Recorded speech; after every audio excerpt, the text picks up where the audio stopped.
Hey friends, welcome back to my channel. आज मैं एक और न्यू एम्ब्रॉयडरी का इंट्रोडक्शन दूंगी आपको।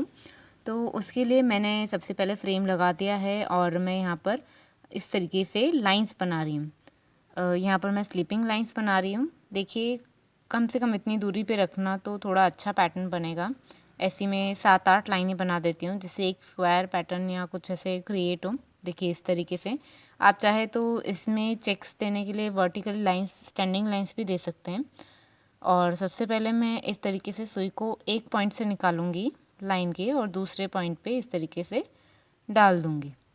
और अब मैं इसी निडल को दूसरे लाइन के एक पॉइंट से स्टार्टिंग करूंगी सेम और एंडिंग करूंगी। सेकंड जो लाइन का एंड है वहाँ पर मैं एंड कर दूंगी। इस तरीके से मैं लाइंस को, देखिए इस तरीके से बनाऊंगी लाइंस। तो मैं सारी लाइंस फटाफट से बना देती हूँ।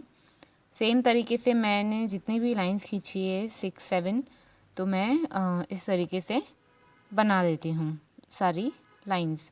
ये स्टिचिंग बहुत ही सुंदर लगती है और इस स्टिचिंग का नाम है बास्केट कम वीविंग स्टिच। तो हमारा जो फैब्रिक बनता है, मतलब जो हमारा कपड़ा बनता है धागे से, वो भी इसी मेथड से बनता है। धागे को इसी तरीके से आपस में मिलाया जाता है ताकि वो एक कपड़ा रेडी हो जाए।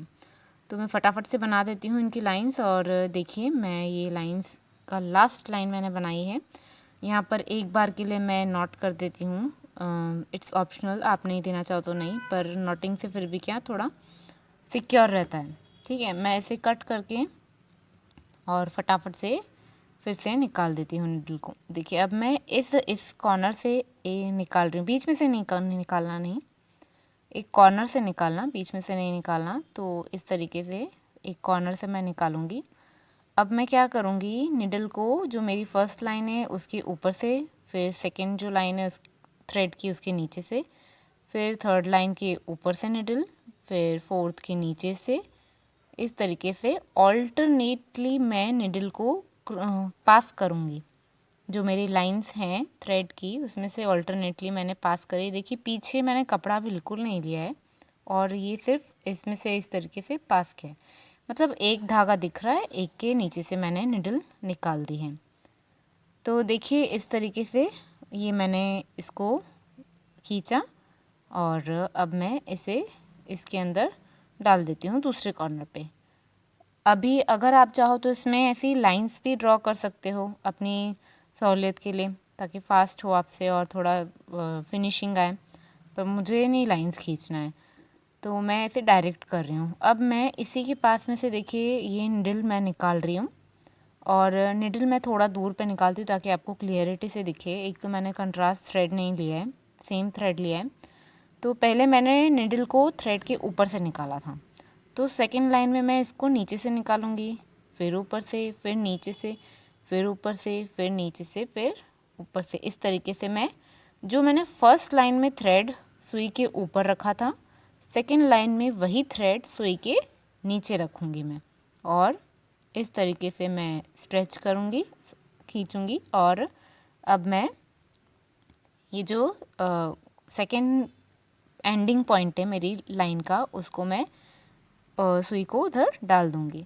तो जब आप ये स्टिच बनाते हैं तो बी केयरफुल। और आप इसमें क्या करना कि केयरफुली इसके सेकंड, ये देखिए जैसे मैंने सेकंड एंड में डाला तो इसको आपको बीच बीच में क्या करना पड़ेगा, जो आपकी लाइंस अब बन रही है ना उसको पास में करना पड़ेगा। ये देखिए थोड़ी दूर लाइन है, अब मैं एकदम पास में लाइन करूँगी तो उससे जो, जैसे हमारी बास्केट एक हम बनाते हैं तो बास्केट में क्या होता है ना, अगर वो पास पास में उसकी वीविंग हुई होती है तो वो मजबूत भी होती है और बहुत सुंदर भी दिखती है।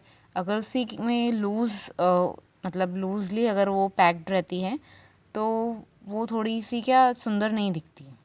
रिमेंबर, वो उसमें क्या होल्स दिखते हैं। और खैर ये तो अगर आप दूर भी करते हैं तो बहुत अच्छा लगता है। डिपेंड्स ऑन यू कि आप कितना लूज़ और कितना मतलब ऐसे आप मतलब पास में स्टिच बनाते हैं। प्लस आप इसमें कंट्रास्ट थ्रेड यूज़ कर सकते हैं। मैं बताऊंगी आपको, एक बार ये मैं बना दूं उसके बाद में मैं आपको कंट्रास्ट थ्रेड में मैंने जो बनाया है मैं उसे भी बताऊंगी। तो देखिए ये अभी इसको पास पास में इस तरीके से हमको क्या करना पड़ेगा लाइंस को, क्योंकि क्या नहीं तो फिर ये दूर हो जाएगी तो फिर सही लुक नहीं आएगा, उसका फिनिशिंग नहीं आएगी। अच्छा, अगर आप स्टैंडिंग लाइंस ड्रॉ कर लेते हो तो उसका फ़ायदा ये होता है कि आपको लाइंस का एक कॉर्नर पता पड़ जाता है, स्टार्टिंग पॉइंट और उसका एंडिंग पॉइंट। नहीं तो फिर क्या होता है, कई बार अगर आपकी प्रैक्टिस नहीं है तो आप क्या जैसे कहीं से आपने स्टार्ट कर दिया और ऊपर की तरफ जैसे आप डाल रहे हो सेकंड एंड, वो थोड़ा सा टेढ़ा हो गया, थोड़ा सा दूर पे चला गया, तो आपकी लाइंस जो है वो टेढ़ी बनेगी। क्योंकि मेरी प्रैक्टिस है तो सीधी बन जाएगी, पर आप जब स्टार्टिंग में अगर प्रैक्टिस कर रहे हैं, कोई पैटर्न ड्रॉ कर रहे हैं, बना रहे हैं, तो फिर इस तरीके से ही बनाइएगा कि चेक्स की लाइन्स ही चेक्स लाइन्स, मतलब मैंने स्लीपिंग लाइन्स बनाई, आड़ी लाइनें बनाई, तो आप खड़ी लाइन्स भी बना दो। और डिपेंड्स ऑन यू कि कितनी क्रिएटिविटी है आप में। ये जो स्टिच है वो सर्कल शेप में भी बन सकती है। हाँ, तो देखिए ये मैं फटाफट से इसको कर देती हूँ क्योंकि इसमें बहुत टाइम लगता है ना, तो सेम ही है, बस आपको ये माइंड में क्लियर रखना है कि एक बार जिस धागे से सुई ऊपर और नीचे होके पास हो रही है, उसके सेकंड लाइन जो आप बनाने वाले हो उसमें सुई फर्स्ट में अगर ऊपर से निकली है तो सेकंड में वही सुई उस धागे के नीचे से निकलेगी। तो ये देखिए मैंने इतना सारा फटाफट बनाया है। ये दिखने में बहुत इजी है पर बनाने में उतनी ही टफ़ है। अभी भी इसमें ऑलमोस्ट 3 टाँके आएंगे, मतलब 3 लाइंस और बनेंगी, क्योंकि मैंने बहुत पास पास में इसकी वीविंग की स्टिचेस बनाई है। आप चाहे तो दूर बनाना। तो मैं कह रही थी कि इसमें प्रैक्टिस बहुत ज़रूरी है। कई बार ऐसा होता है ना कि हम स्टार्टिंग में कुछ बनाते हैं, तो फिर क्या, अगर ये स्टिच हमने स्टार्टिंग में बनाई है तो कई बार ऐसा होता है कि हम लोग बाय मिस्टेक 2 थ्रेड के नीचे से सुई निकाल दें या 2 थ्रेड के ऊपर से सुई निकाल दें, तो जो आपका चेक्स पैटर्न बनेगा वीविंग का, उसमें क्या फिर गड़बड़ दिखेगी। इसमें अभी इसके बाद एक और लाइन बन जाएगी मेरे हिसाब से। और बनाइए अपने अपने पैटर्न्स, बढ़िया बढ़िया patterns, share it with me in the comment section. और देखिए मैं लास्ट अब लाइन बना रही हूँ क्योंकि इसके बाद में आएगी नहीं।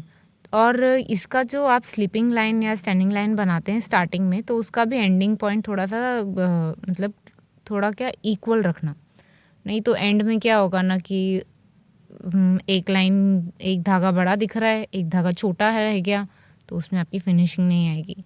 तो देखिए ये बन गई है स्टिच। देखिए मैं आपको दिखाती हूँ चेक्स कितना सुंदर दिख रहा है। और पीछे से अगर आप चाहे तो ये लाइंस भी नहीं दिख सकती है। मैंने मतलब आपको ये लाइंस दिखाई ना, स्लीपिंग लाइंस, वो भी आप चाहे तो चेंज कर सकते हैं उसको भी बनाने का तरीका। तो देखिए मैंने कॉर्नर पे भी बनाया था, एक स्क्वायर टाइप शेप बनाया, देखिए कितना सुंदर है। ये देखिए मैंने कंट्रास्ट में भी बनाया हुआ है, तो देखिए कितना सुंदर वीविंग दिख रहा है। तो अपने अपनी क्रिएटिविटी यूज़ करिए, पैटर्न्स बनाइए। If you like my video, do like, share and subscribe. Thank you for watching.